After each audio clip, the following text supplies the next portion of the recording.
Hachette Audio presents Home Run, written by Heidi McLaughlin, read by Alastair Haynesbridge and Athena Pappas. To Gumpa, I look forward to catching a game with you.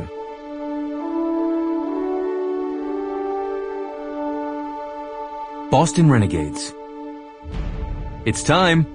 Spring training is upon us, fine folks in New England. While our Renegades head to Fort Myers and the faithful allegiance of fans follows, there are a few of us who will remain here in Boston. However, game stats and spring training updates will happen as usual. It'll be interesting to see what manager Cal Diamond does this year with both Steve Bainbridge and Cooper Bailey on the roster. You can't go wrong with starting either of them, as both of their numbers last season were solid. Diamond has a tough decision ahead of him, that's for sure. And so does General Manager Stone, considering he's fielding requests for a player trade that includes Bailey.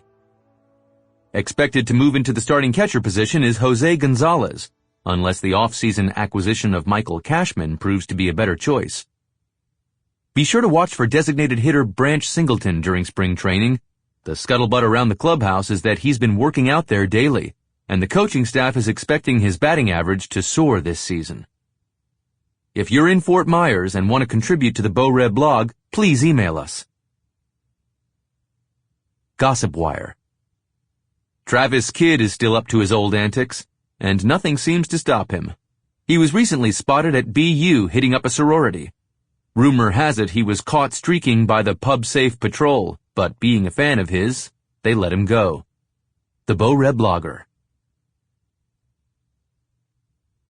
1. Cooper. Over the years, I've had many dreams. I'm not talking about the ones you experience when you're sleeping, but the kind of dreams that can become reality. When I was young, my mother passed away, leaving my father alone to raise me. This wasn't necessarily a bad thing, except I probably didn't experience everything I could have.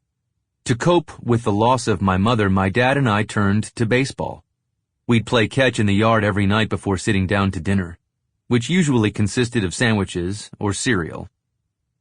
Hours of tossing the ball around the backyard turned into fielding grounders, catching pop flies, and spending time in the batting cages. What started as a way for us to cope with our depression turned into something I really enjoyed doing.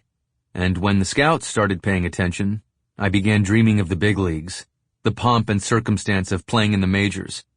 I dreamed of winning a national championship at a prized SEC school, and running out of the dugout as my name was announced during the All-Star game. Sample complete. Ready to continue?